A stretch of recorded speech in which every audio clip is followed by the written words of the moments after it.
So he's good for vandalism. He's good for the property damage. He's good for any of the damage to any of the people that are around him as Tons well. of murder. And tons and tons of murder.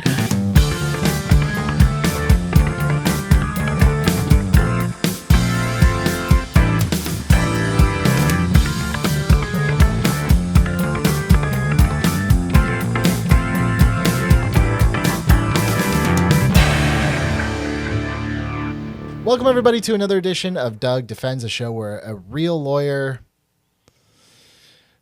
defends fake things. I am Billy Business, and Doug, what are you?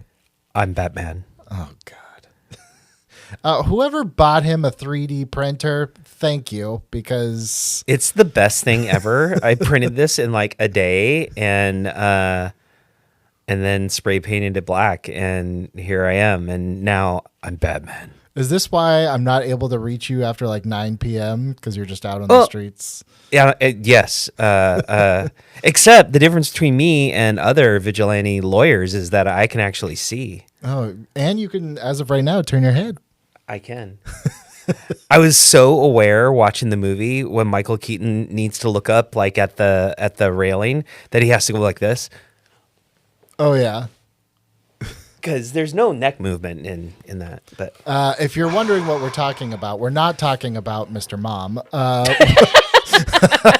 We are talking one of my all-time favorite movies, 1989's Batman, directed by Tim Burton.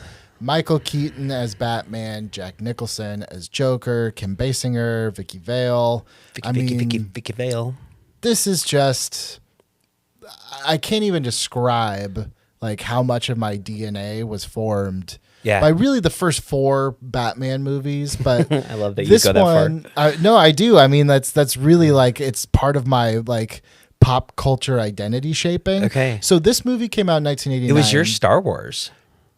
Maybe? No. So this movie came out in 1989. Okay. In the summer. So my birthday's in September. So I was only 2 when this came out. Oh. So, around 2, 3, 4 is when you don't have full memories, but like the first, like if you think back to the earliest memory you have, the flashes, the first flash of a memory I have is watching a commercial for this movie coming out. Yeah. And of course, at that time, they were running the Adam West show a lot to, anyone that had anything Batman, throw it on the air to tie it in. So to me, that was Batman, but then I saw this and I was like, oh, that's the dangerous Batman. Right. This is the serious Batman. This is like, even as a 2-year-old, I understood. I was like, oh, that's the one that I'm not old enough to watch. Yeah. Well, when we talk about milestone superhero movies and milestone movies in general, this was the milestone movie because before this, you had Superman, which was Christopher Reeve's Superman.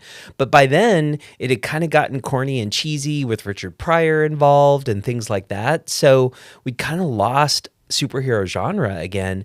This changed everything because this was the first real serious, not campy, not tights, not like all of the things that hallmarked all of the superhero movies or content before this. This was absolutely game-changing.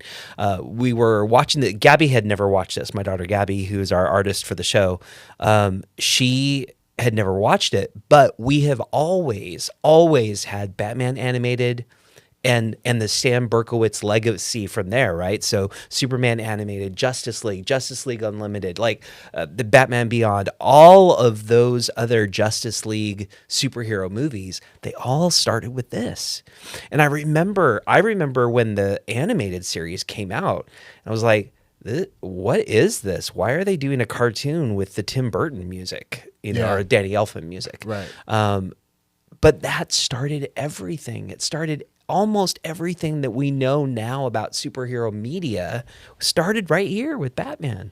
It's crazy because if you go back and look at how this movie came about, for a long time, one guy, Michael Uslan, he was a professor. He taught comics and literature in the 70s, which at that time, nobody took comics seriously, but he did. He's a college professor, buys the rights to a live screen or live action Batman, a college professor buying movie rights is like, it's dirt Yeah, cheap you don't at make that money point. for. He spent 10 years and everyone in Hollywood's like, no, Batman's dead. This is the worst idea we've ever heard. Or they're like, fine, but let's do it with like Eddie Murphy and Bill Murray and put him in space. And he was just like, nope, nope, nope. Finally, he comes around through. You got to read this story. It's the most incredible story. He goes to a record producer, not even a movie producer, just a record producer, Peter Guber, and they were like, "Yeah, we kind of wanted to get into movies." He's like, "Okay, can we please do Batman the right way?" Then his heart drops when they're like, "Yeah, we got the guy that directed Pee-wee's Big Adventure and the guy that was Beetlejuice and Mr. Mom to be Batman." He's like, "No, I spent a decade trying to get this made the right way." And I think everyone in the world had the same reaction. Like, you're going to do the same Adam West thing again. And they cut together a teaser, not even a teaser trailer. They literally took dailies from Batman, no music, no sound effects, just, and they threw it out as fast as they can just to tell people like, no, this is different.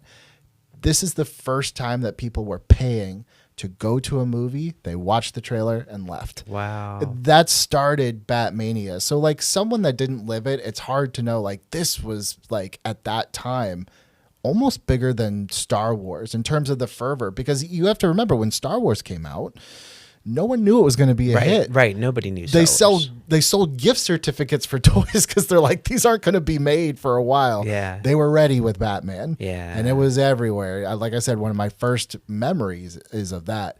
Before we get into the legal stuff, because we are a legal show. Yes, we are. I do want to talk about Michael Keaton as Batman real quick. Yeah. First of all, where does he rank in your Batmans? Oh gosh. Probably in the middle-ish. I remember thinking that it was going to be an Adam West Batman then. Yeah. Because the only things that he had done, I mean, the darkest thing that he had done at that point was Beetlejuice. Beetlejuice came out a few years before. But you're like, really? The Beetlejuice guy who, like, farts and grabs his crotch is going to be Batman? Right. And then Mr. Mom, which I guess was funny, but I mean, Michael Keaton was kind of a joke. But we think about, there has not been a casting of Batman where the general public said, "Oh, that's super cool casting." Not ever, not once. Batfleck was not popular. Right. Robert, the sparkly vampire boy, was certainly not popular. So no one that's been cast as Batman, anyone has cheered about. I actually really ended up liking Batfleck. I liked Ben Affleck as Batman. I liked Robert Pattinson. Okay. I was so focused on his weird hair, like the whole time, like he had like Tobey Maguire in Spider-Man 3 hair. Sure. For at most that of the point, movie. you are like the 6th or 7th Batman. You got to do something. Yeah. different, So we're gonna have greasy hair Batman. But I think if I'm gonna rank them, it's got to be. I think I like Ben Affleck the best. It'll be Michael Keaton after. Okay. I think that George Clooney could have been an amazing Batman had he not busted his leg in the performance and had that movie not been What it is. challenging. What it is. Challenging. I was almost gonna give my can. regular. With like Val Kilmer probably being near the bottom. I didn't really buy Val Kilmer as Batman. But Here's the thing about Michael Keaton, and Tim Burton said this, and this is kind of why, for me, Michael Keaton is towards the top. And I actually think this will tie in later when we're talking about the legal things, especially Keaton versus Affleck. I think that's a great dichotomy. You couldn't pick two different actors, body types, anything for Batman. And I think Tim Burton, he said this, and it really resonated with me. He's like, think about Ben Affleck when he's Batman. Or that montage of Batman v Superman. He's working out like a madman. Yeah. He's got muscles on his back I didn't even know humans had. If he just got off the bar, walked into an alley, and I saw him shirtless, like, I know he could beat the shit out of me. Right. I'd be kind of terrified of that. Like, he was so big in that movie. He was. Yeah. Michael Keaton, I think, perfectly sums up kind of the more realistic psychological reasoning behind being Batman. Because Tim Burton's like, if I see a big guy and a big burly guy, like I'm already kind of scared that he's going to kick my ass.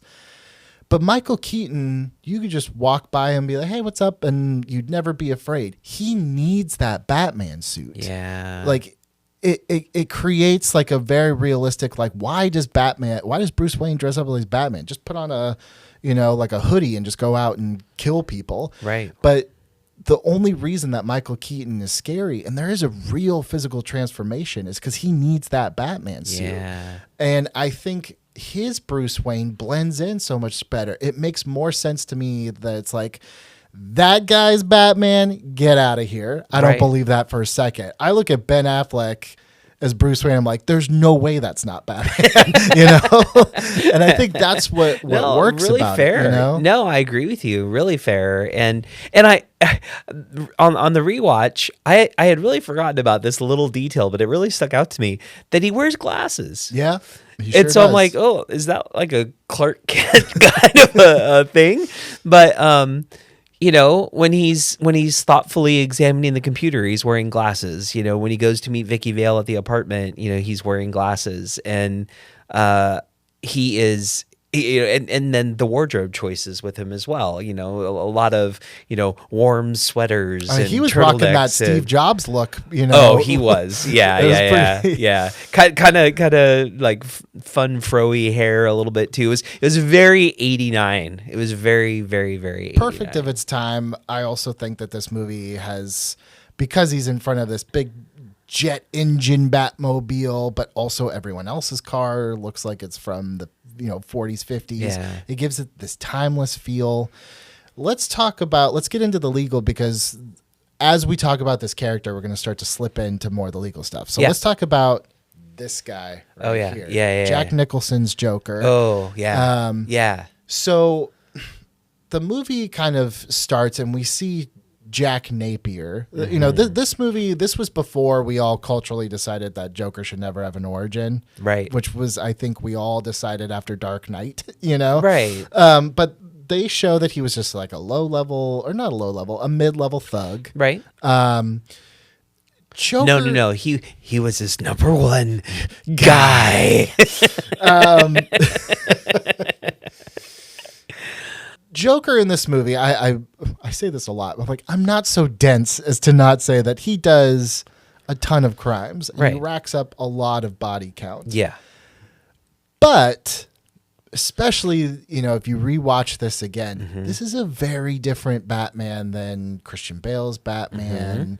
And I think even some of the criticism lobbed at Ben Affleck's Batman, I'm like, I don't know. This Batman, he might have a similar, if not slightly higher body count than Joker by the end of this movie. I don't know if I agree with you about that one, but this is a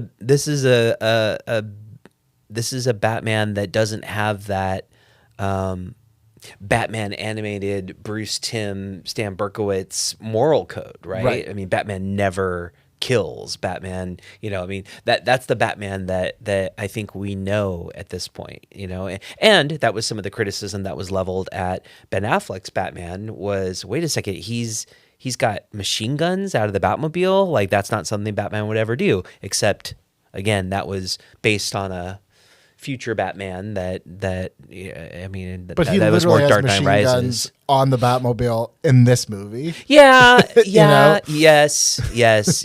But I mean, I don't know. There was something. I think there was something more violent about Ben Affleck's Batman than Michael Keaton's. Sure, Batman. I get that. I guess the broader point I'm trying to make is, I think with Christian Bale's Batman, that moral code was very strict, and I think that's what. A lot of times people, when they talk about Batman, they say he's just as crazy as his villains, but on, the side of good. And it's like, I feel like this is more representative here. I never get the sense that Christian Bale's Batman is crazy. I get the sense that Michael Keaton's Batman is a little off kilter, especially when there's like, where's Bruce Wayne? It's like, I don't know. And it's like, oh yeah, sorry, I am Bruce Wayne. Like, well, and the scene when Joker shoots him in the chest, and I still don't completely understand his idea behind. I mean, I understand why he puts a tray underneath his shirt because he knows he's probably going to get shot in the chest. He grabs the poker yeah. from the fireplace.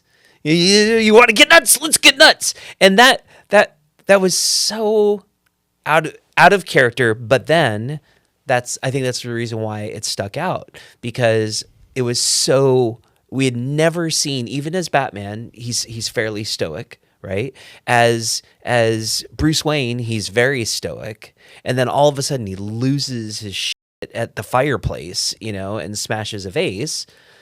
But it's for that much time. And so going back to what you said, I think from a legal standpoint, from a psychological standpoint, what does that say about what's going on behind Bruce Wayne if all of a sudden he can do that? I've heard people argue that was just him trying to egg on Joker for something. So it was just Bruce Wayne acting, not Michael Keaton acting, but actually Bruce Wayne acting the crazy fool.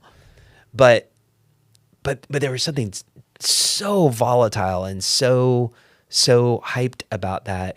I think that's going to play into a lot of our conversations about his psychological well-being. Which is funny because I've never read that scene as I have an ulterior motive here. I always took it for face value. Just like, are you nuts? I'm nuts. Like if you want to rumble, let's go, Yeah. But it makes no sense otherwise, because it's like, oh, he was doing that so he could slip out of there, and leave Vicky there with him by herself. That doesn't make any sense either. Yeah. So I mean, there's two ways of looking at it. There's what you just said, which is that he just lost his shit there in the moment, and you want to go, let's go. Which it's interesting to think if that had played out. I mean.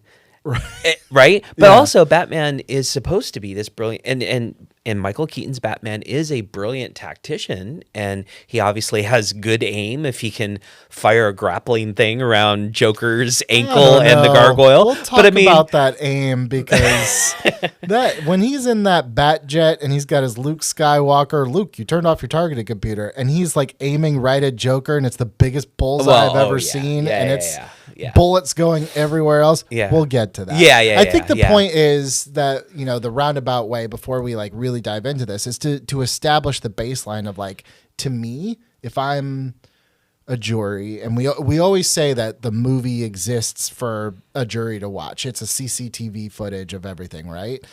I think Bruce Wayne is unhinged, and I do think that was a moment of I've kind of had enough of this guy.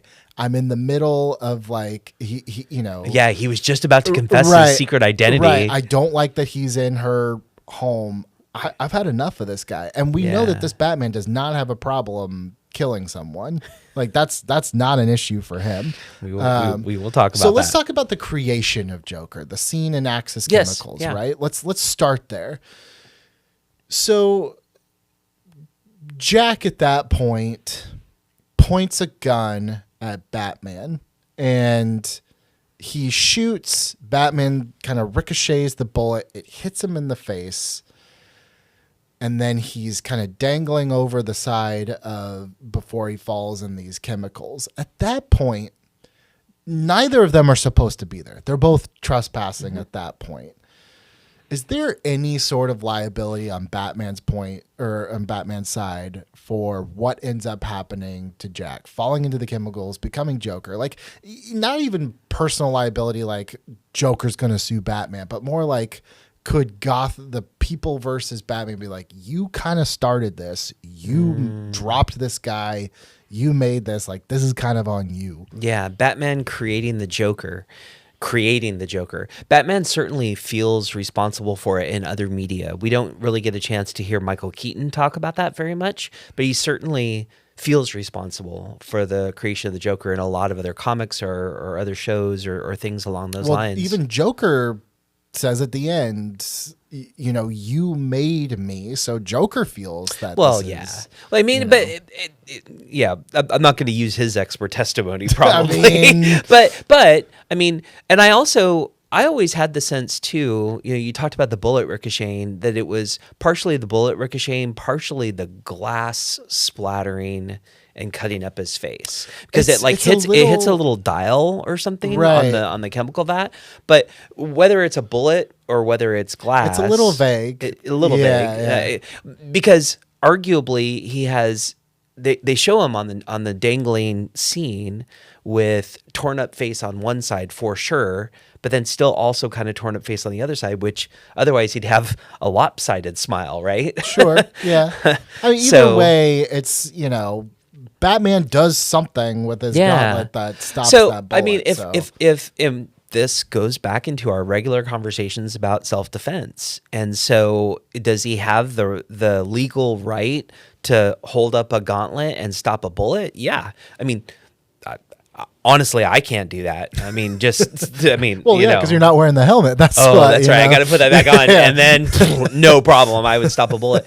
But a lot of conversations about him, about his armor stopping bullets, that seems to be a common thread, like all the way through, right? Yeah. And they talk about him, oh look, there's no blood. Well, it's because you didn't pierce his skin, dumbass. Yeah, Kevlar. But is he allowed to have that, by the way?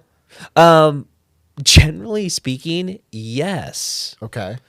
A citizen is allowed to have body armor unless you're a prohibited person.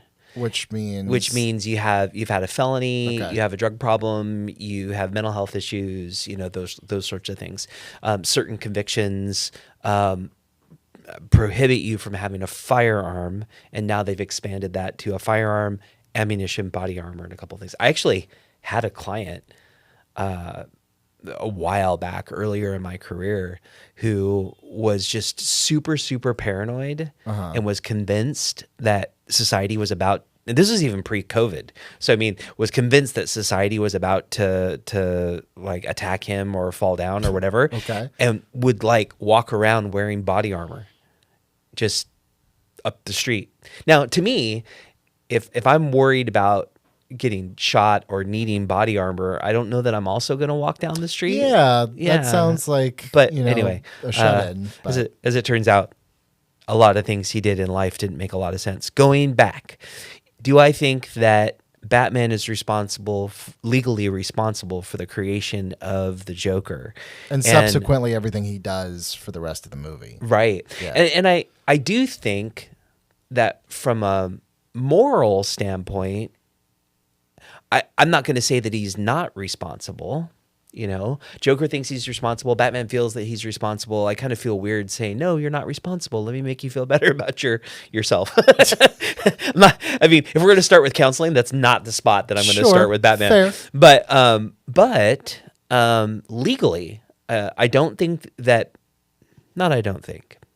Legally, Batman is not criminally liable for the damage to Joker's face. Okay. Because he was stopping a bullet, Joker was trying to kill him, and the fact that it ricocheted, Joker is responsible, Jack Napier is responsible for his own damn bullet, and the fact that he ended up ricocheting it around and it ended up hitting him.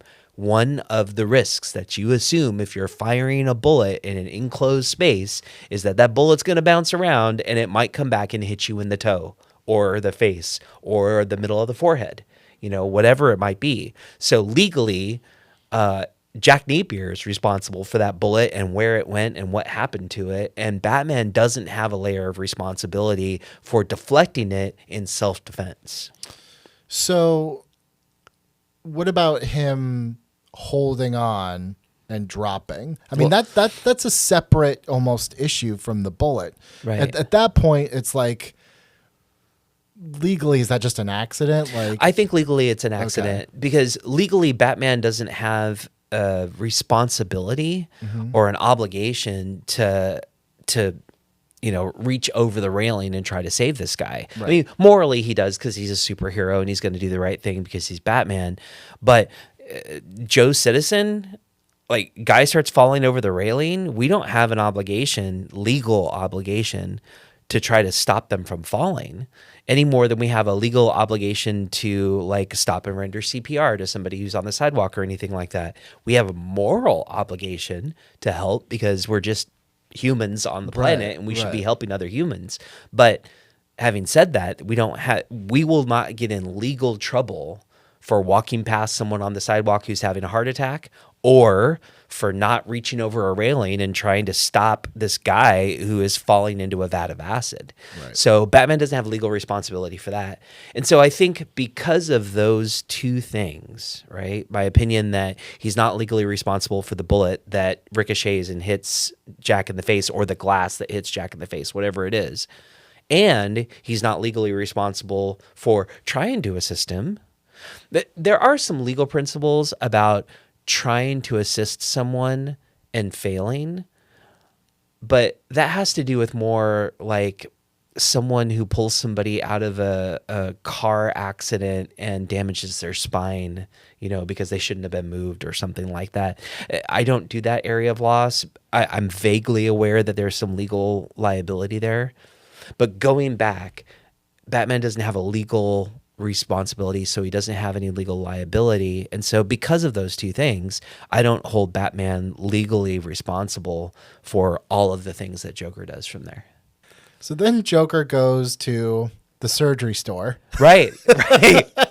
Just, by the nail salon and the Jersey Mike's. Yeah. Surgery. Yeah. Well, and the sign is pretty professionally done. I mean, they write it on the wall, surgery. Right. Yeah. I'm going to guess that guy's probably not super licensed, but who knows? Yeah. But just real quick. It seems like in every movie with a mob doctor or a back alley doctor or something along those lines, that there's some kind of disgraced, owe a duty to the mob kind of a guy. They don't advertise it with like a liquor store, surgery. Probably it's just not. so vague. I think it's probably hey, you need some surgery. Yeah. Like on what? Yeah. Yeah. I have this ache in my toe. Can you do surgery? Yes. The sign says we can do surgery. So let's just to say it is a disgraced doctor. I'm going to guess that guy's license is not valid. Oh, for sure not. Yeah. Just what happens? Well, and look at the tools he has to work with, like all rusted, like. I don't know. It's so gross. But he's sitting in like a dentist chair, too. Right? Exactly. Yeah, no, so I mean, it's practicing medicine without a license, which is a crime. Right. It is a crime to engage in the practice of medicine unlicensed. So there's that, and then potentially then there's so that is a crime. Like that's not even a lawsuit. That is a crime. Then you've got all of the potential liability for really what we hear through context is a botched surgery job. Right. So is there a medical malpractice claim? Yeah, I would imagine. But then again, I don't do this kind of law, but my friends that do share that you'd have to be able to show that there would have been no way for him to have done a better job with these tools that I have at my disposal. But also, there's a level of negligence that Jack is going to have to absorb on himself for not going to a regular hospital. So, sometimes if you go to a place that has surgery written in lipstick on the wall, you might end up not getting the best of surgery. What's crazy too is this guy is actually pretty good because everyone else that gets this, acid for the rest of the movie is just dead. Yeah, I mean he saved him pretty well. So I feel like that would work in his favor. Like I think so too. Like, look, you've got a kind of a messed up face now, but you're breathing. But everyone else that got it, they just died. So let's get to that point. So, he takes out his boss, who set him up for all this to happen, and he takes over the mob, kills a bunch of the higher ups. It's that's pretty boring from a legal standpoint because it's like it's pretty cut and dry. Yeah. He shoots them or kills them. It's not that thing. So then he goes and he's, this is where the unhinged part of Joker starts coming out, where it's just like, well, now that I've taken care of business, I want to have some fun. Right. So he goes to Axis Chemicals, which I'm shocked was not shut down after what had just happened. Like, that's still fully staffed. You know? Yeah. And he does this whole thing where he ships it. He mixes it into already made products. So you never know if what you're using is going to be any sort of like reactant and you're going to end up jokerized. Right. To your knowledge, has there ever been like a poisoning on that scale? The only thing I could think of, and I was like a kid, I think, when it happened, so I don't know like how much it was exaggerated or not. Was like, I think it was like Tylenol. They had that kind of like scare, and that's what made those safety seals now. Yeah. And that did happen, and there were definitely product tampering, which is the reason why it's so hard to open up anything these days, is because, grocery stores and products don't want, razor blades put in a bottle of aspirin, or whatever it might be. I think more these days, you end up with product recalls because of bacteria contaminants or things like that. But I can't think of a time where we've had an intentional poisoning. Right. I mean, conspiracy theorists might argue that, the salmonella poisoning is really the conspiracy or something like that. But let's say someone, an intentional poisoning, no. Let's say someone did. Right. Let's say someone got into one of those factories and a whole batch of stuff that went out had very intentional kind of poisoning in it. Now, we've talked about poisoning as a crime before, but we've always talked about it in the context of like, I'm just going to poison one person. Right. But on this kind of scale, like, is that a different crime, or is it still poisoning, but like to the 10th degree? Yeah, it's what it is it's, thousands of counts of poisoning. It seems like terrorism at a certain point. Well, and we've talked about terrorism on the show, and I think it counts because, he definitely is doing that to create fear and chaos. He proudly says, arguably he's doing it to create art, but he's doing it to create fear and chaos. And so it would be terrorism, and especially on the vast impact of it. We never really get a certain body count. There's one newspaper headline that talks about 13 confirmed dead, but we know that once Batman breaks this story wide open and Vicky Vale reports on it, that everyone is still going on the air without lipstick or hair products. And which, when I was a kid, I never realized that joke of like, they cut back to the newscasters after that other one's dead and they're all frumpy and they look like so tired and they just look like absolute hell. But that would be like, they play it for laughs, but the reality of it is like terrifying. Imagine if like you saw on the news someone's poisoned and dead, and then the terrorist is like, chances are you've already bought this. Yeah, good luck. It's in your home. Yeah, it's in your home, and you don't know which combination of products is going to work. Well, at that point, like until Batman figures it out, no one realizes that you can do one thing. Right. It's like three things together is what happens. Yeah. Right. And so the initial threat is it could be anything that you have at home. Right. So cut to no one's using their soap, no one's using their deodorant, their hair products, their anything, because they're afraid of that. So there's no question it's mass terrorism. I would argue that any single person that used the product, any one of the three ingredients or however many ingredients there ended up being, is a victim of poisoning. So we're talking about just from that caper alone, it's so vast. So I think you're looking at federal terrorism charges, and then on top of any sort of local individual poisoning counts, and then the deaths, which would then be murder. Death penalty? Yeah. We don't do a lot of death penalty these days in general. Like California has a moratorium on it. Some other states still do. But if there's a case that would count for it, it certainly would be this. I've always assumed that there is no 1-to-1, but I've always assumed that like it's New York or New Jersey, Gotham. Yeah. So I don't know what they're. Yeah, and in those areas, then depending on where the jurisdiction was, yeah. But I mean, let's just say, is it a special circumstances murder? Absolutely, it's a special circumstances murder with the amount of planning that's involved, with the vast quantity of it, with the fact that it's poisoning, with the fact of the planning. And we talked a little bit about this before we started the show off air. Tim Burton doesn't want you to really dive deep into the. Wait, how did that happen again? The logistics of everything. Of anything. I mean, that's why. No, of anything. That's why I brought up surgery. How did surgery? Right. How was that written on the wall? How did they fix Joker's face? Like, I mean, the so surgery thing. seemly. When you watch it, it doesn't really stand out. Okay, But then when you think about it, you're like, that's ridiculous. That's not a thing.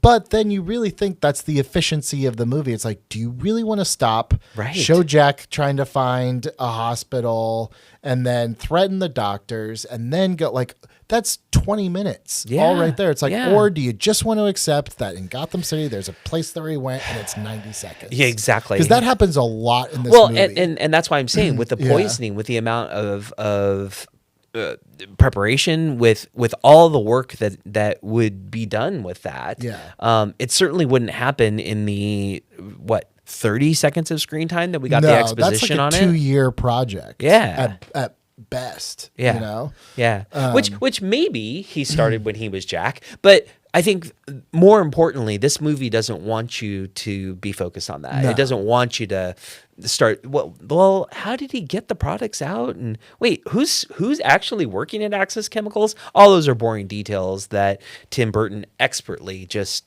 Let's just cut to the chase. Joker crazy. He has a plan. He's going to poison people, and people are going to die. That's what's relevant. And then how do we deal with that? Right? Exactly. I think in the era of like cinema sins, maybe a lot of this wouldn't fly. But, when you just boil it down to, it's like, do you want all these explanations, or do you want to see Batman and Joker one up each other? And the other thing that I think about, we did the episode on Batman Begins, and we did go pretty deep into the poisoning plot line in Batman Begins. That was the solitary plot line. Right. I mean, really, there's other things with Ra's al Ghul and all those other things, but in Batman Begins, it is a poisoning. That is what the caper is in that movie. So if they had gone into, okay, now here's the shot of him walking into Access Chemicals. Here's the shot of him using his chemistry background to figure out which chemicals to use. Right. Then the whole movie would have been that. Instead of break, he's crazy, let's go on to the next caper. Right.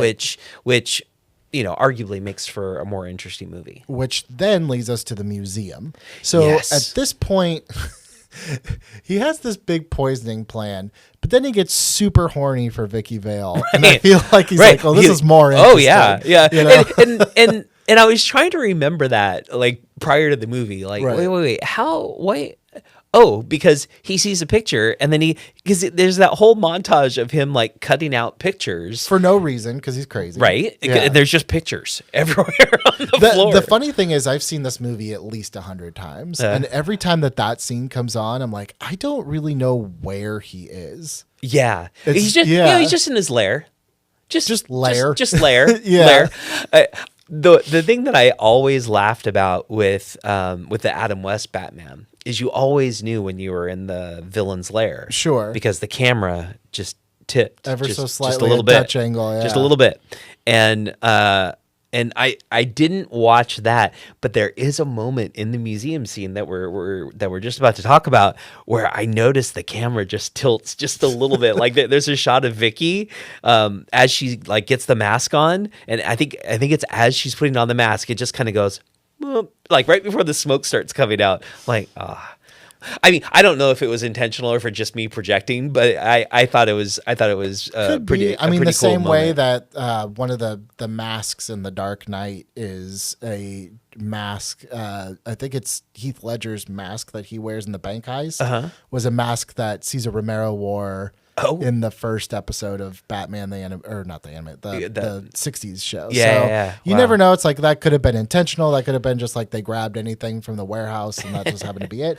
But in the museum, maybe the world's smallest museum, maybe possibly the outside is massive, and then you get inside, it's like all the paintings are in one room and the staircase. Well, it just made for better filming. I mean, again, it's just like the efficiency. It's like, look, do you want to show efficiency. a whole museum, or do you just want it kind of, to me, felt like a stage play, right? Yeah.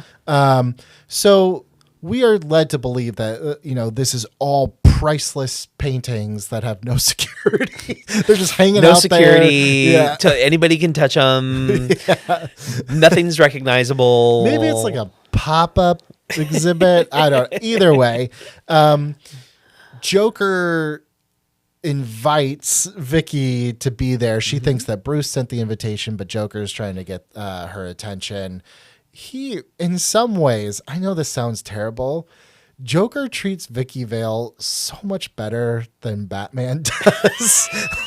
Like, Batman is such a to her. Like, Batman / Bruce is such a to her this entire movie. I know, but on the other hand, he does try to explain why they had sex and then he ghosted her for lied about traveling, whatever. He's about to explain why. Let me just say, okay, let me just throw these out here.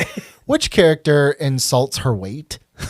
Which character drugs her, takes things out of her undergarments and leaves her the next day? Which character gets so aggravated that she won't stop talking that he pushes her into a chair and tells her to shut up? Yeah. Then, which character treats her to a nice candlelight dinner?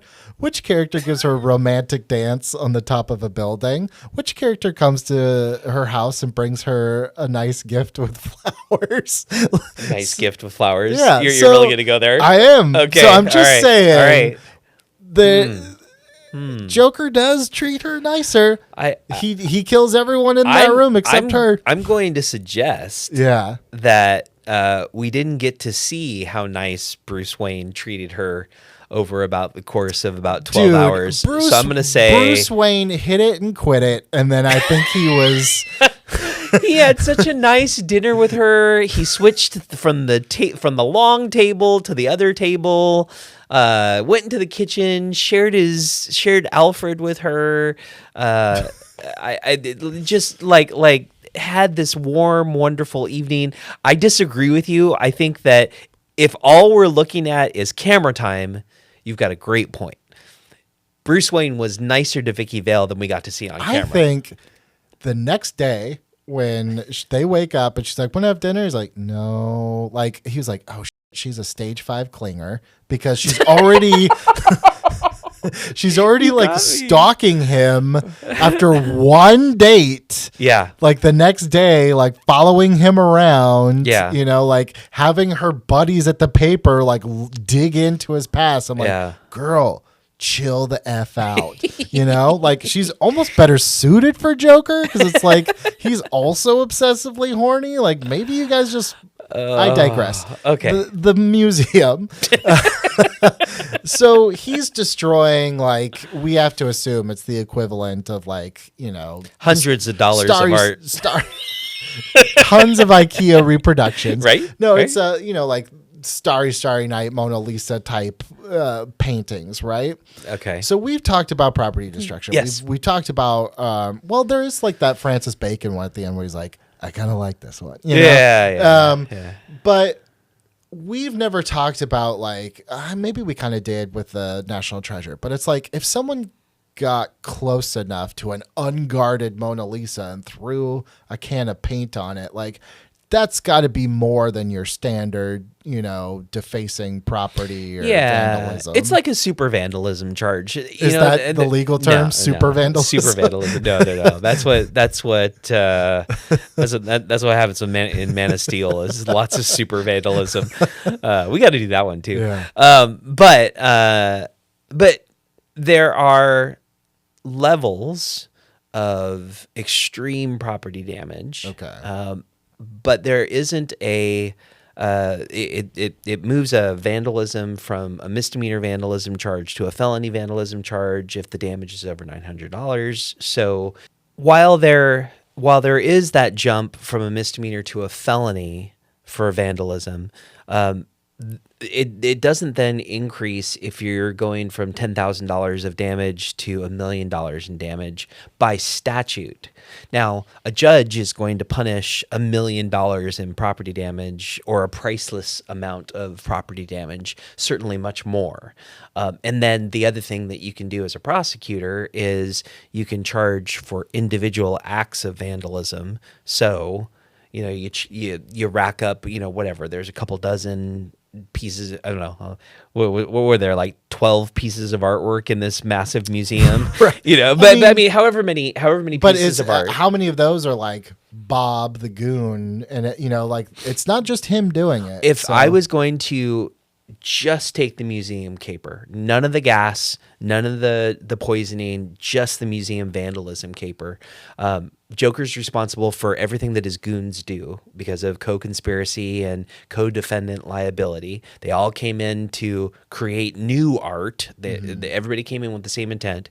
So if I really wanted to hammer Joker for that, I would charge him every painting of the brush, every single different piece of art that was touched, and then stack those up and then try to max out the punishments for all of those. But we're not talking about hundreds of years in prison. We're talking about maybe dozens of years in prison. That seems not right. Yeah. No, I would agree. I would agree. But, we have not provided for different specific statutes for defacing or vandalizing super expensive stuff. Right. And it's because it doesn't happen that often, right? I mean, sure. You might vandalize a $500,000 car, or something like that, but we don't have art museum capers, generally that's speaking. That's the difference between like real life and a movie. It's like I said, even if you were left in a room completely alone with the Mona Lisa, you're not getting through that glass. No, you're not. It's not going to happen. No, you're not.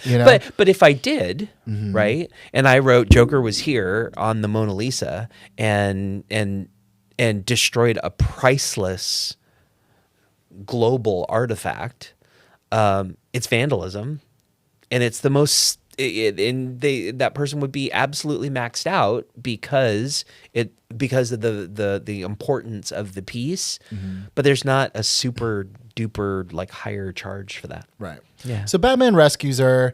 I'm not really going to get into the car chase and the fight that ensues. I think if you go watch our Batman Begins, we're covering a lot of the same ground of like there's lots of property damage. I think that's kind of just a given with these superhero things at this point. Yeah. It's like all of them do it to certain extents, Yeah. Maybe we'll talk more about it when we do Man of Steel, because I think that one that's a little different. It's super vandalism. Yeah. So he gets to he takes Vicky to the Batcave. I'm not going to call that kidnapping. That to me doesn't feel like kidnapping. No, I wouldn't call it that either. He takes her to the Batcave, and at this point, in that fight that had happened before, someone almost lifted up his cowl and she took a picture, right? She with flash photography so that as loud as all hell, so that even Batman wakes up. He's like, oh shit, I should do something. She takes the film and she puts it in her bra, I assume, somewhere down her dress. Yes. She takes it back to the Batcave, and the reason we find out that not that he rescued her, but the reason that we find out that he brought her back to the Batcave was to show her like, hey, I figured out what all this is. You work for the paper. Go take this to the paper. And by the way, I need something before you go. Yeah. Just one more thing. So rapey. And I know he didn't, but dude. Yeah.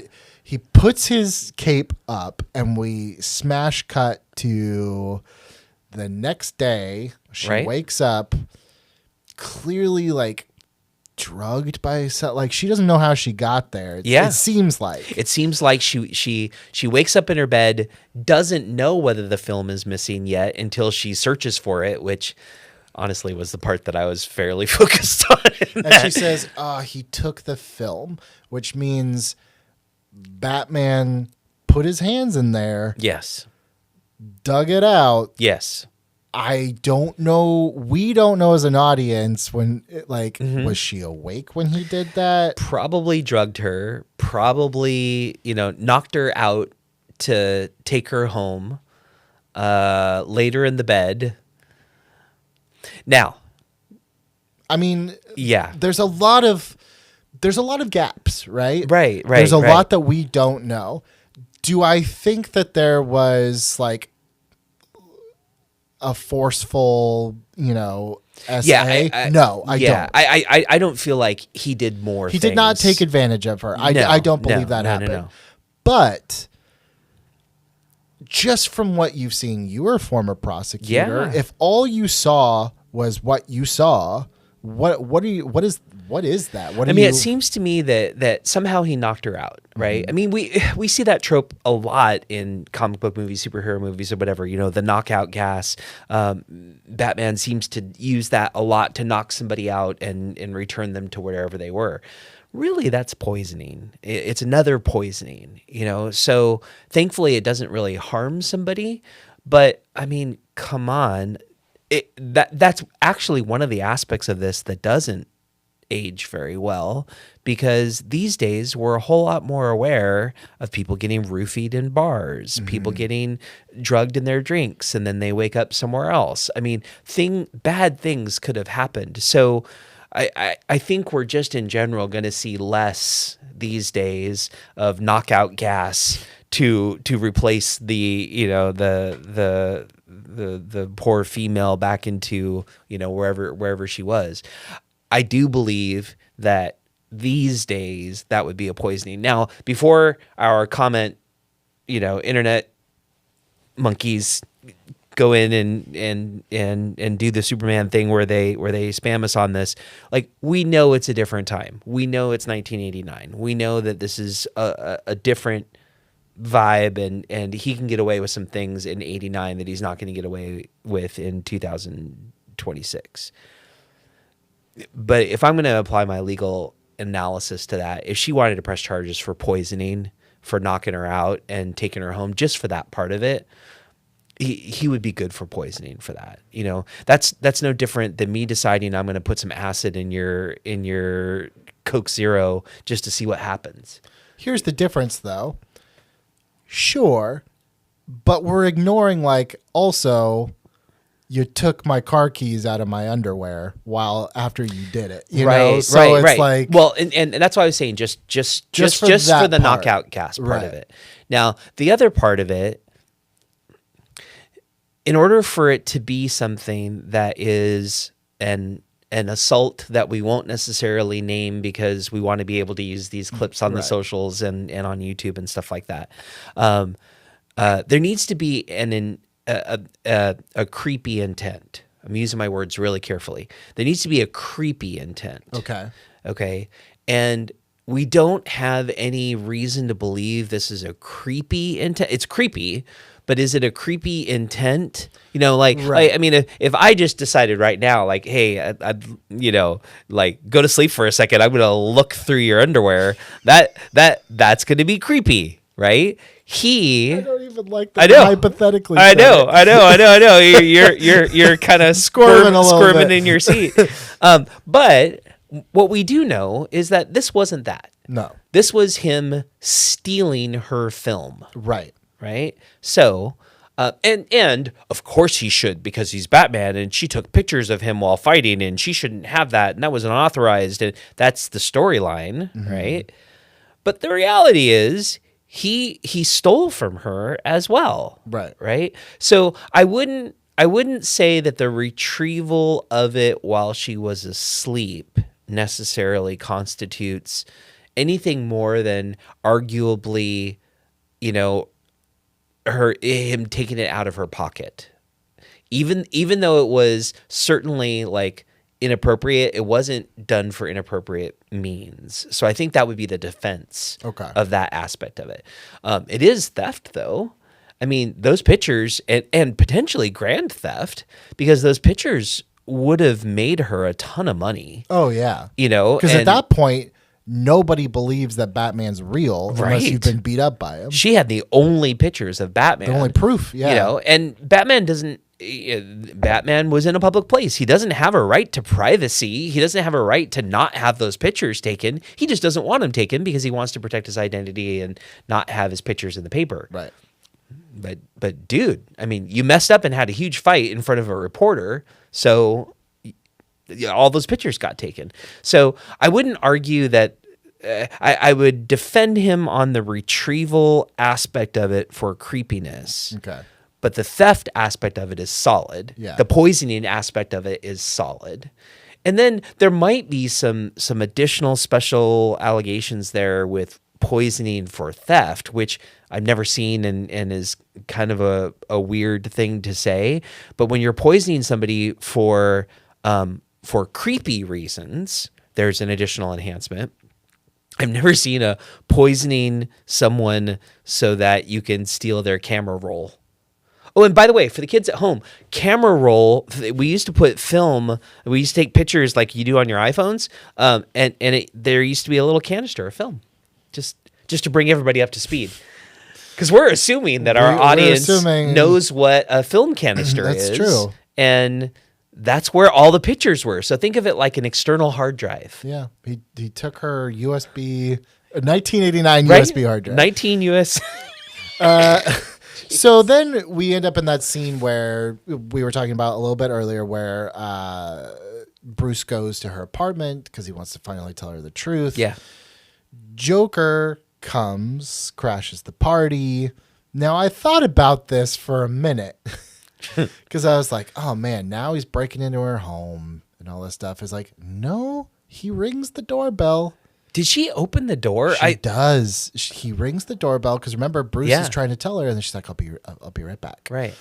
She walks over, opens the door, and he's like, hello. And, he's got his goons, but like he's very polite. Right. Very polite. Walks him in, dances in. Yeah. Just kind of. So if I'm Joker's attorney, I'm like, you can't get him on any sort of breaking and entering or he doesn't. True. He doesn't take anything. True. Actually, this is part of the movie where, look, this movie to me is very flawed.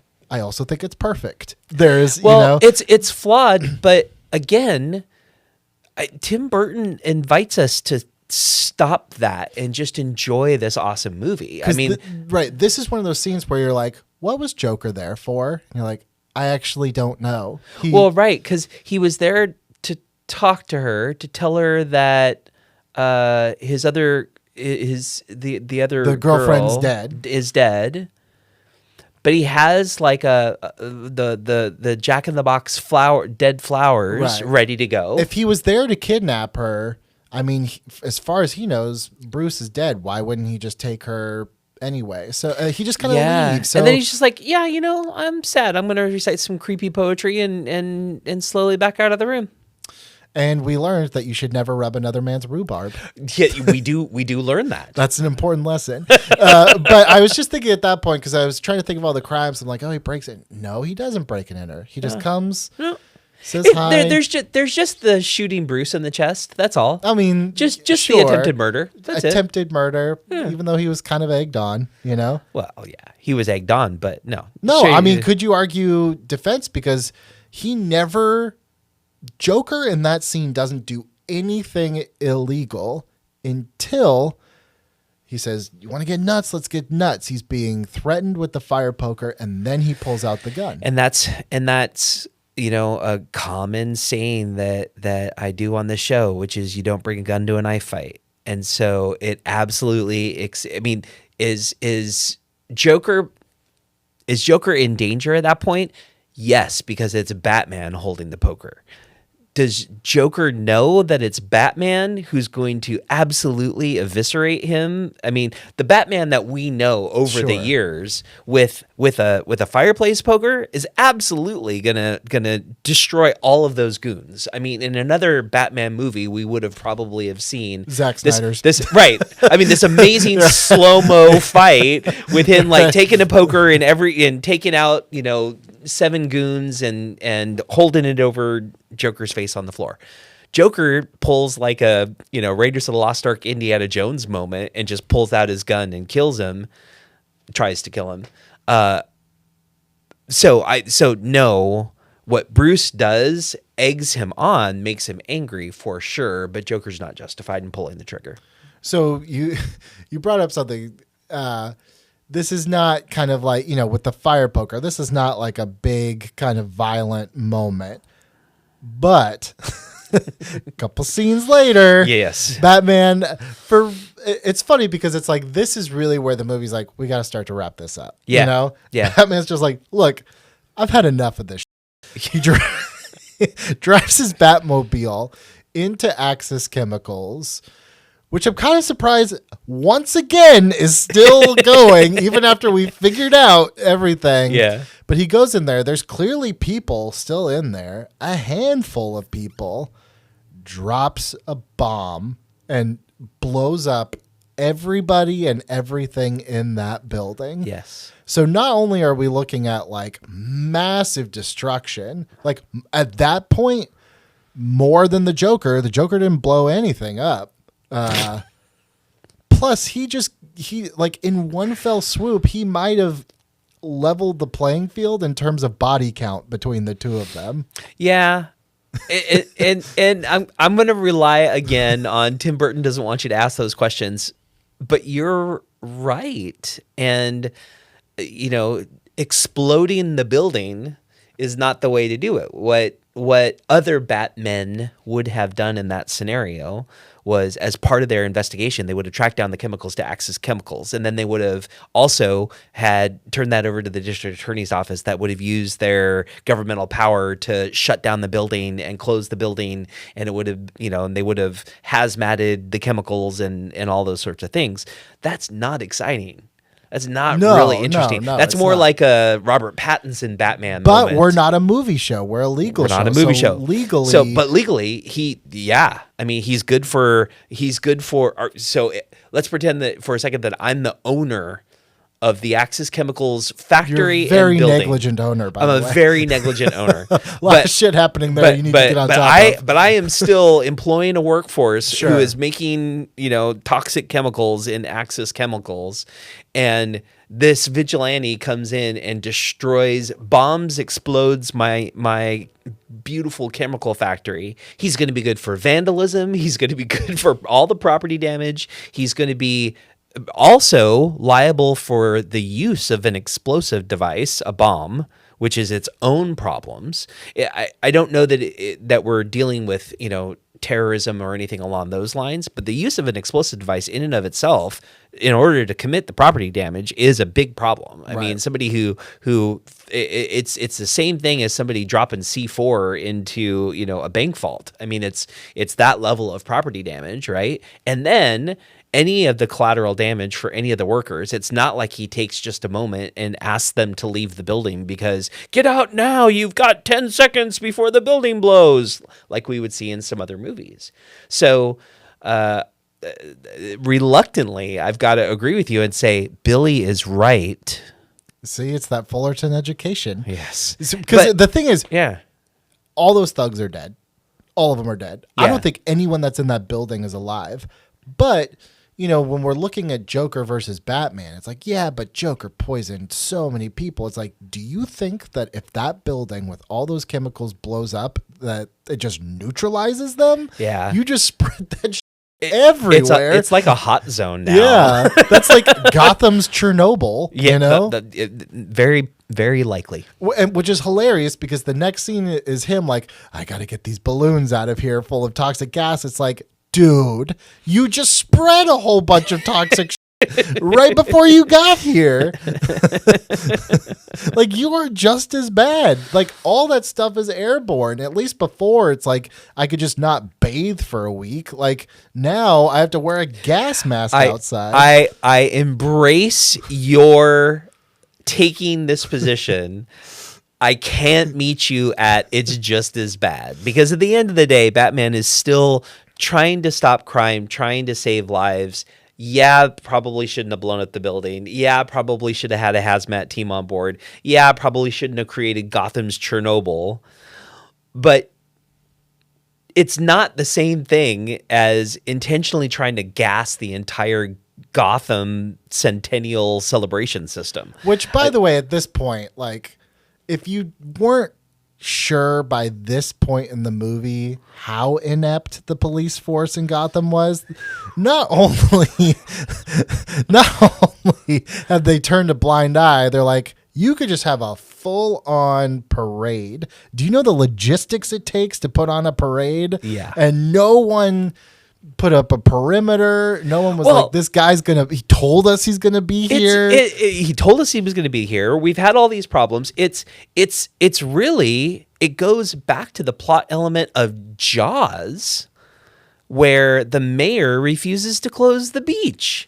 It's a very similar plot point where, because of the disruption to my reputation and the city's well-being, we're going to ignore a massive security risk. Up to a point, but I have to push back because the scene right before Batman creates Chernobyl is the mayor coming on TV and being like, I tried really hard to keep this thing going, but it's canceled. And then Joker comes on the TV, pulls, the Max Headroom hacker of the 80s and just whoosh takes over the airwaves and says, no, it's still on. I think you have the wrong idea about me. I'm going to give you free money, so come on down. Yeah. Like, there was definitely enough time for whatever police force to just like, I mean, so you're thinking like just like barricade off the downtown area, something like that? Yeah. There is not any sort of... And again, I'm not even arguing this as like a cinema sin. I'm just saying, like, if I'm a citizen of Gotham and I'm out there, first of all, that's kind of on me. But yeah, if I survived that whole ordeal, but the person I was with got gassed and died, I would think I have a case against the police. Like, he told you he was going to do this. You guys didn't shut it down. I was there, and the fact that it was happening made me think that you guys were okay with this. Yeah, and I think it probably would turn on the question of whether it was somebody who came down for the money or someone who just happened to be like shopping at Jersey Mike's or the surgery center. I mean, discount surgery. All I was doing was trying to get an ingrown toenail fixed, and and I walk outside and my wife got Joker gassed. But I think it would turn on that a little bit. I think if you're going to file the lawsuit against the city of Gotham, you're going to need to be ready to justify why you were down there and why you put yourself there. Because otherwise, it's assumption of the risk. Because the same guy who says, no, you have the wrong idea about me, was the same guy who was on the TV, however long before, saying, oh, you're going to be Joker-fied with something I put in your house. So if we assume that he successfully captures every screen in Gotham, right? For his, we break into your regular broadcast, and we assume that it's a similar audience, well, then it's assumption of the risk, so there's a legal principle called assumption of the risk. If you put yourself into a bad scenario, into a bad situation, you assume the risk. So you're not going to have the same sort of liability fault on somebody else because you put yourself in the middle of the bad, dangerous situation. And it really is to show how desperate and greedy this city has become, and why a Batman needs to come in and right things, right? Right. So let's get to the end of decent people shouldn't live here. They'd be happier someplace else. Yes. Let's get to the end of the movie, the demise of the Joker, because there's a series of events here, and we looked at it beforehand. So final confrontation, Batman Joker on the top of this massive cathedral. I'm not even going to talk about the property damage in this place, although it seemed like it was abandoned, so maybe it wouldn't be abandoned cathedral. Yeah, sure. So, by the way, this whole third act of the movie, if you've ever thought this feels like a little thrown together and not quite cohesive, because it was. There was a writer's strike. Jack Nicholson and John Peters went to go see Phantom of the Opera, and they're like, oh, we should put that in the end of our movie. And John Peters is like, just called it up, ordered the set. No one told Tim Burton. And Tim Burton's like, okay, I guess that's the end of the movie. So they were shooting the scene where they're walking up the stairs, and Jack Nicholson's like, so where am I going? He's like, I don't know. I don't know where I literally don't know where you're going at this point. So that's why it feels a little bit chaotic, but I wouldn't even call it a fight on the top. Like Batman just kind of beats the shit out of him for a minute. Yeah. Knocks him over the side. And then Joker grabs them, pulls them down. So now Batman and Vicky are hanging on to the edge of this massive cathedral. A helicopter is coming to pick up the Joker, which this just all feels like if I'm Joker, I'm like, there had to be you couldn't bring him down a little closer, right? Like that's a long rope to climb. Yeah. And I'm not saying Jack Nicholson was fat by any stretch of the imagination, but he also wasn't like in great shape. Right. Like, I couldn't make it up that ladder. I would not want to try to make it up that ladder. That's like American Ninja Warrior. Like, I'm not going to make that. So Batman, to try to stop Joker from getting away, because maybe in Batman's mind, like, if he gets away this time, I don't know if I'm going to be able to find him again. Right. Shoots a physically impossible batarang that ties around both Jack's foot Yep. and a 200-pound gargoyle statue that's falling off. Right. So then he's hanging on to the very end of the rope, with like dangling with this statue, just pulling him down. And he just gives up, lets go, falls to his death. Yes. So is that a murder? It's super complicated because we talk about different intentions, right? And especially when we're talking about Batman, I have a ton of reverence for Batman, but also, in this last scene, he's beating the hell out of Joker, not because he's trying to defend himself. He's trying to apprehend Joker, or he's just trying to beat up Joker because he's made the connection at this point that Jack Napier killed his parents. Right. Because of the Dance with the Devil in Pale Moonlight. So he's angry. Mm-hmm. And so it's going to be a lot harder to defend the guy who's acting out of anger, just pure anger and rage, than it is, I'm going to try to apprehend this suspect and bring him in for questioning. But he's also not a deputized. True. Yeah. True. But then he's not authorized to do anything. Sure. So I'm going to set that aside for a second, only because, we've talked about vigilante justice and what you're allowed to do and what you're not allowed to do. But if he's just going in and trying to apprehend Joker, it's a problem for how much he beats Joker in the face. And you wouldn't hit a guy with glasses, and there's some funny stuff as he's being beat to a pulp, but he really is being beat to a pulp. Which is why you realize in that moment that they've never really had a scene together as Batman and Joker until then, because you're like, well, yeah, because inevitably Joker stands no chance. Right. So why put them together until you absolutely have to? Right. I mean, the gun in the scene with Bruce Wayne was the equalizer. So right. I mean, that's what stopped that. But so let's say that we give them both a mutual combat legal pass for everything up to the top of the building. Right. So all of the other fighting stuff is just them being dumbasses and fighting each other. Sure. So then we get to the top of the building and he falls off. I don't really get the sense that I can blame Batman for him falling off. I think, if I remember correctly, he kind of lost his footing near the edge. Kind of stumbles a bit, yeah. Arguably, if I'm you, I'm going to argue that he wouldn't have been to the back of the edge of the building had Batman not been menacing and threatening him. I mean, absolutely. Maybe he's trying to get away, so maybe Batman's responsible for him falling off, but that doesn't kill him. So he falls off, and reaches out for help. Or is he reaching out because he wants to take these two with him? He wants to kill these two people. So he's already, we find out, like safely landed on this little ledge. That's right. Once That's he goes right. over, Yeah, he's kind of on the ledge. So when he grabs, he's not grabbing like, give me your hand. He's like, nope, you're coming with me. There we go. So just that motion, arguably, is attempted murder. Just that, sure. Because he's hoping that they're going to fall to their deaths at that point. He's not hoping that they're going to then also be on a ledge and hanging off on the ledge. The weird bat grapple that ties the gargoyle to his feet. It seems, I think there's a really good argument, if I'm defending Batman, that was intended to stop him from fleeing.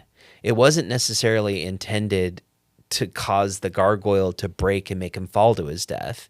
If he wanted to make him fall to his death, I would argue, he could have shot a batarang and cut the ladder. We know that that's in the bat tool belt somewhere, right? I mean, a razor sharp batarang that ladder was like a kid's playground ladder, like plastic, intentionally, So he cuts a batarang. If that was the intention, I want this guy to fall to his death. Like some other bat villains in other movies that like intention. No, this is going to be where you're going to die. But instead, he tries to anchor him to the building itself. But again, if I'm Joker's defense, right. I'm saying like, what did you think was going to happen? Like, right. Mean, at that point, I would argue, I think, and again, if I'm defending Batman, that it would cause him to lose his grip on the ladder. Okay. And then potentially we'd have Joker hanging upside down by his ankle at the top of the building, and then the police would come and take him into custody.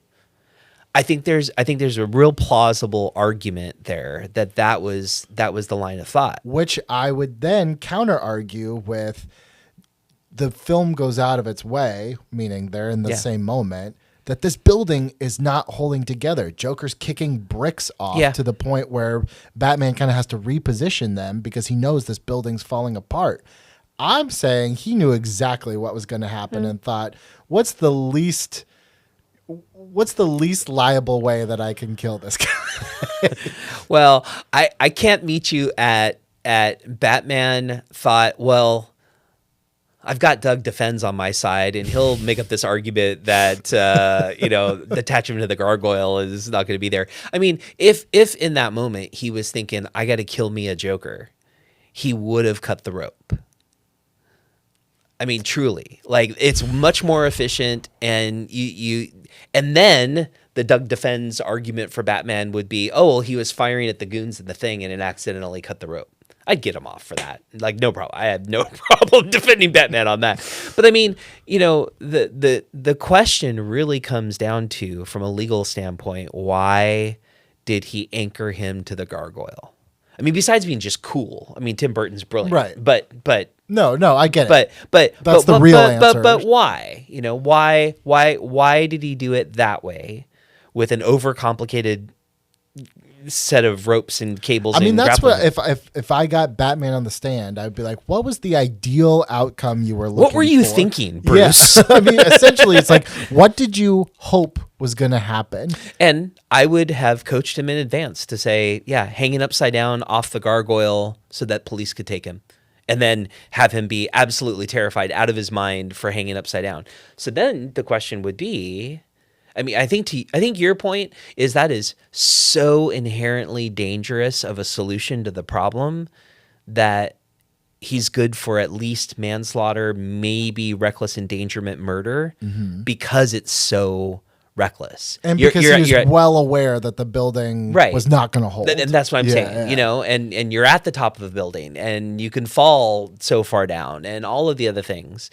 And then there's an element of Joker climbing on a kiddie playground rope that puts him at danger too, But I do think that in my happy mind of Batman remains a hero all the way to the end, him hanging upside down off the gargoyle is the plausible ending of that scenario, except for the fact that, it falls.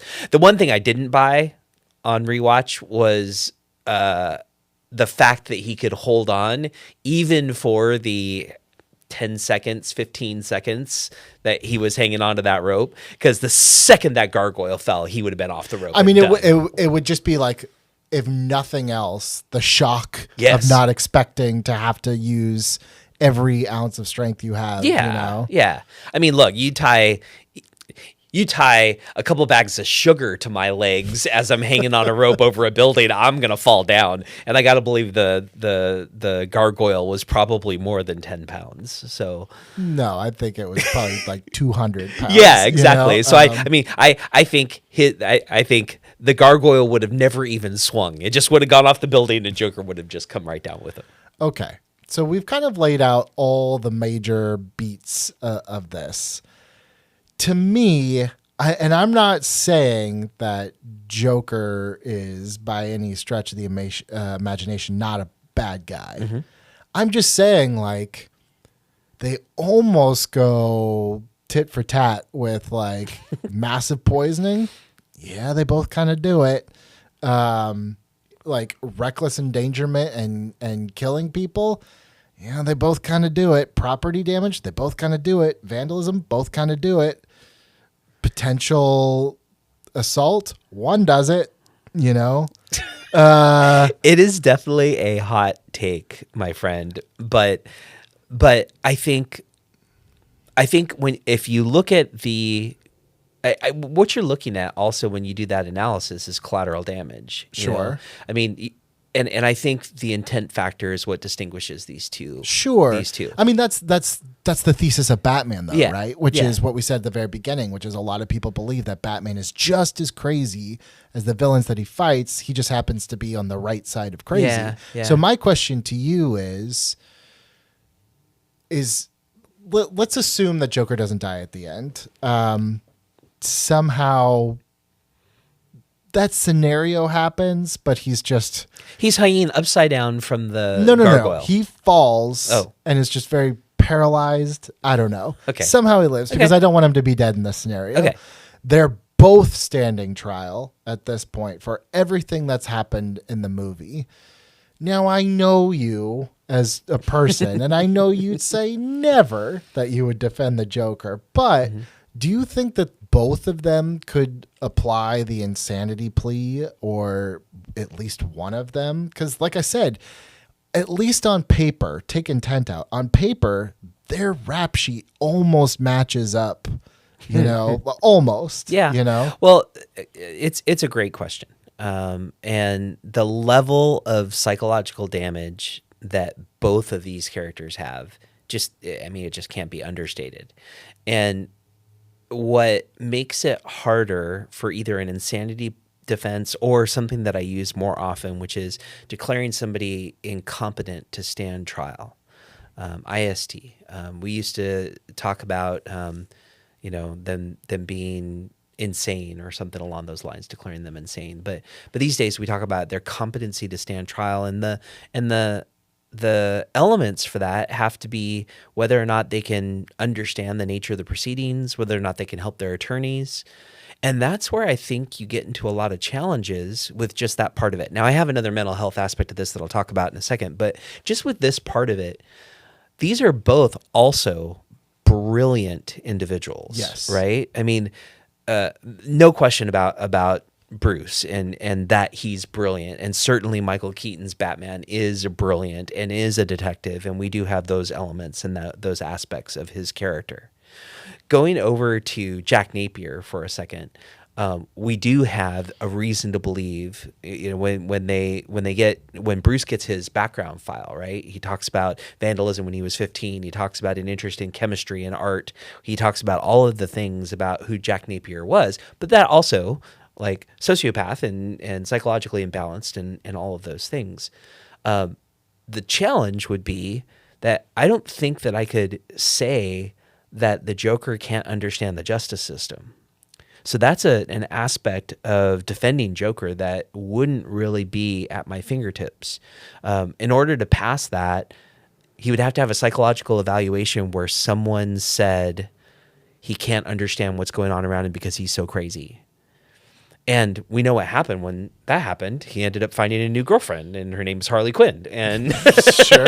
Right. you know, and that story moving forward. But there definitely is no question with Joker that he has so many different psychological, behavioral health diagnoses. I mean, like every one of them, right? Right. And so that would allow me to make some arguments about mental health and all of that for him. Looking at Batman, if Batman was on trial, we have the trauma from his parents. We have, and we do see him, again, using our CCTV footage from the movie. Right. We do see him losing his in front of the fireplace. Right. So we do see that moment of craziness, rage, the other side of him. And I think they do it intentionally. They want to show that he can be unhinged. But then, is Batman doing all of that because he lost his parents? Is Batman doing all that because he wants to hurt other people? I think that's the biggest distinguishing factor. And so if Batman were on trial, let's just talk about Axis Chemicals. Batman's on trial for blowing up Axis Chemicals. Okay. I have a really hard time making the argument that that's because he lost his parents. I mean, that's really the basis for Bruce's psychological trauma is he lost his parents and now he has a hero complex. And you get deeper in hero complex and ego or sociopath or, you can go down that line with Batman a bit. But I think that the better argument for Batman is the greater good argument in one way or another. Yes, he lost, assuming now that we just have to be an open book on Bruce Wayne as well as on Batman. He lost his parents, and he's decided that he's going to be a hero, and he doesn't want to do it through the police department, and that's not okay. But at the end of the day, he is trying to stop bad guys, and at the end of the day, he is trying to do the right thing. Should he have bombed the chemical building? Probably not. But he was also trying to stop another round of poisoning out in the community. We talked earlier on the show. They should have done something about Axis Chemicals. They should have shut More down than once. They should have shut down Axis Chemicals. Well, they do. Bruce does. Batman does shut down Axis Chemicals. He just probably not in the most lawful way. And just not a smart way. Yeah. I guess at what point, to me, there's a difference between a vigilante that, okay, you went and you found the Joker, you beat him to a pulp and you dropped him off at the police station, right? You got some legal problems there because you went about it we see that in Batman Begins. Yeah. This is like, I'm going to go stop another poisoning by blowing up the building and therefore creating probably another poisoning. At a certain point, and again, we've said this so many times, but it's like, this is like taking a real life lens to it. In a movie, it's awesome, and you've been waiting for that moment for a long time. Yeah, and we wanted explosions, right? I mean, and I think you talked about this a little bit last week in Black Panther, right? I mean, neither of us is obtuse enough to suggest that the reason for this wasn't explosions, right? I mean, the reason for this was explosions, right? Yeah, totally. Because it looked cool. Because you'd be so bummed out if Batman was in the Batcave and be like, I'm gonna have to call, I'm gonna have to use a bat injunction to close down the building. I'm gonna have to call the city inspector. Yeah. I'm gonna have to call Doug Defends. We're gonna have to file an injunction. It's going to take about 2 weeks while we watch.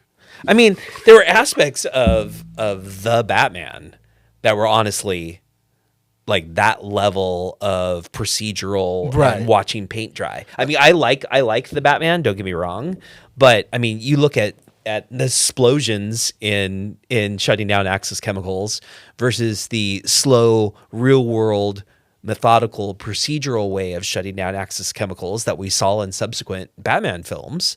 I mean, not for Axis, but just in general. And how he solved crime. He did it the right way. This is where we break away from the legal aspect to the. By the time you get to the Batman in 2022, like how many Batman movies have we seen? Right. Doing an explosion. It's like, yeah, I've seen that already. Right. What Exactly. else you got? Exactly. You know? But in '89, right.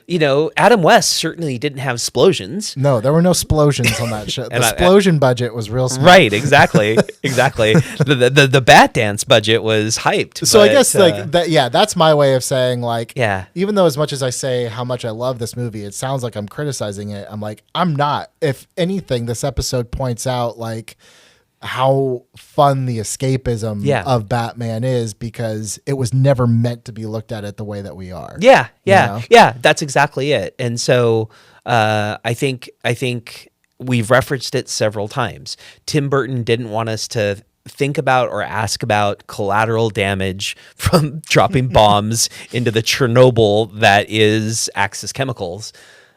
We want explosions. At the same time, though, in this conversation we've had talking about the legalities and going back and forth between the two, it does kind of like paint this really cool picture of like Gotham has been at the mercy of these two men, basically both with psychological issues that are taking it out on each other. Yes. You know? Yeah. It almost sounds like a Scorsese mob movie in that sense. Well, you know? And later Batman films address that, right. You know, and he gets called out on that a lot.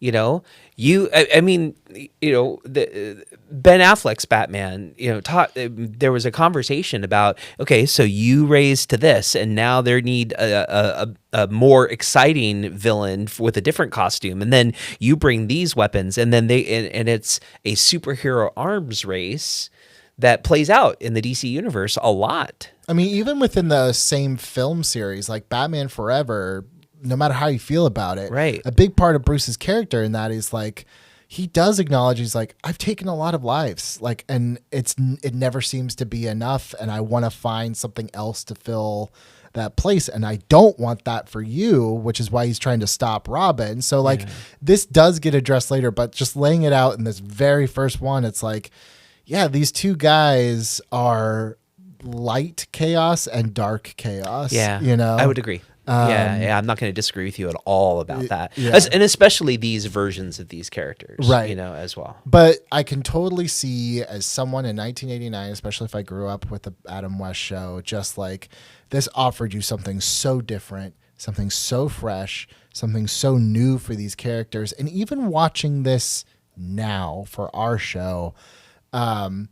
It's just a version of these characters that I love. I personally as much as I love the Nolan stuff, and I really do like the Batman, I want the fantastical Gotham City that could never be a real place. Yeah. You know, like I love the outlandishness of it. I love like, if you've ever seen behind the scenes photos of, they built out an entire Gotham City on like an airfield. Like this movie will always be magic to me. And even though I'm super glad we talked about like looking at this with a real legal lens, like I said, this was never meant to be looked at with a real lens on anything. And that's how you should enjoy it.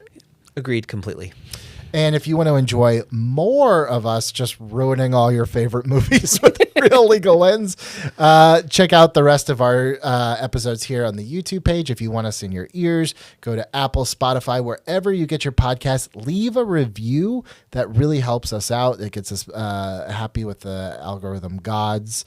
We got a lot of fun stuff coming up. And next week... Ooh. Yeah, one that actually deserves to be looked at with the real... Some fava beans. Ooh, nice Chianti. Can't wait to see what you 3D print for next week. Oh my God. We'll see you guys right here next week for Silence of the Lambs.